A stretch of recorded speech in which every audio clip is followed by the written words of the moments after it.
In this episode, I'm exploring the Princeton nurseries. Why did it decay? What's the history? What's going on now? How did I like exploring this place and how did I feel? All this information will be throughout the video, along with some old pictures from this location and some live sounds.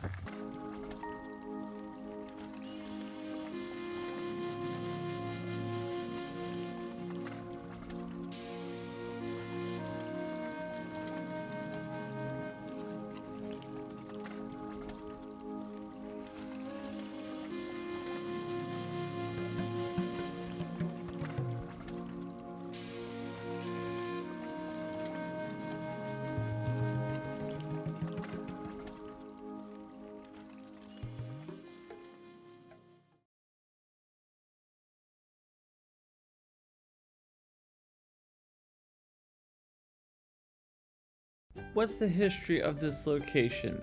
What was the largest commercial plant nursery in the US now lies away to waste today? New Jersey's Princeton Nurseries was established in 1913 by William Flamers, multi-hundred acre lot, which was made up of 4 farms that Flamers purchased and grew the operations into an industrial powerhouse. This lot was once made with multiple storage warehouses and numerous greenhouses, even a blacksmith shop and houses built for his employees. The Princeton's Nursery Kingston site was established by William Flamers Sr. shortly before World War I and grew to become the largest commercial nursery in the United States by the time it left Kingston in 1995. In 1911, after throughout search of sites in the eastern United States, William Flamers Sr. chose Kingston south of the recent completed Carnegie Lake as a site for his wholesale nursery. At the time, commercial plantation moved by rail or boat, and the Kingston location halfway between New York and Philadelphia and a branch of the Pennsylvania Railroad and along the D&R Canal offered great logical advantages. The soil's rich loam created during the last ice age is virtually free of rocks and stones, even though less than 2 miles north at Trap Rock Quarry, a massive debris ranch dooms the land. Flamer purchased his first property, the 65-acre Merrick Farm, for $9,000 in 1913. The adjoining 65-acre Hagen's Farm was purchased in 1914, followed by the 85-acre Van Dyke Farm and the 70-acre Quick Farm. These 4 connected purchases totaled 265 acres. After serving with the Ambulance Corps in World War I, Flamer's son, William Flamers Sr., returned and began purchasing additional properties, building the nursery holdings to about 1,200 acres. Whether possible, Flamer bought both land and houses in order to provide housing for nursery employees. William Flamers Sr. was industrious and inventive. He built a system of greenhouses, installed a vast irrigation system, and built a water system that not only provided water for the nursery and nursery houses, but also for the village of Kingston. Influenced by the French countryside he had seen during the World War, Flamer checked the landscape with magnificent windbreakers and lined Mapleton Road with an avenue of pine trees, now some 90 years old. Brothers William Flamer III and John Flamer continued to nurture the business, overseeing the propagation of the new harvest and ornamental trees and shrubs, and bring the nursery to natural and international promising. The naturalists were granted dozens of plants on trees, including Shademaster locust. In its 85th year history here, Princeton Nursery introduced an important plant varieties, including the legendary disease-resistant Princeton elm, the October Glory maple, and the Snow Queen. hydrangea, many with still growing in the former Princeton nursery property. The Flamers also developed innovative horticultural practices and technologies still used today. They fabricated and prototypes for many of their tools in the nursery workshops on Mapleton Road. At the peak, Princeton Nurseries farmed considerable land in South Brunswick, Pennsboro, West Windsor, and Franklin Township, 1,200 acres in all. Today, more than 240 acres of the former nursery land have been preserved, mostly in the South Brunswick Township. Little changed in the character from the days when Princeton Nurseries employed 300 men and women in its Kingston operation and provided the village water supply. As development increased in Kingston area, Princeton Nursery started purchasing land in Allentown, New Jersey in 1962 and moved its entire operation there in 1995. What's going on now? The site was added to the National Register of Historic Places and is now preserved at the Mapleton Preserve, encompassing nearly 350 acres in South Brunswick and Plainsboro Townships. These present sites of rich natural and historical interest, ranging from steam corridors and wetlands to woodlands and prime agriculture lands to nursery structures of compelling historical and educational value. Today, nearly 25 historic structures remain, including the Mattathias Van Dyck House, Mapleton, the oldest section of which was built in 1742, and which still bears scars from the British Cannon Fire and curved signatures and dates as early as 1777. Fortunately, its land in Allentown has now been preserved as a farmland and open space.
What happened? The nurseries closed mainly because of development pressures and rising land values around the original Kingston location. They moved their operations to Allentown, New Jersey in the mid 1990s and then officially shut down in 2010.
How did I like exploring this place and how did I feel? I like this place. Wow, this place was big. I felt safe here, but was a little worried someone would see me walking around the buildings. I was very safe exploring this location.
Why did it decay? It's decaying due to lack of maintenance, environmental forces like weather and moisture, biological elements such as pests and vegetation, vandalism and human error, and lastly, corrosion.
Thank you for watching my video. Make sure you subscribe to my channel, like the video, and lastly, don't forget to hit the notification button so you'll know when new videos get released.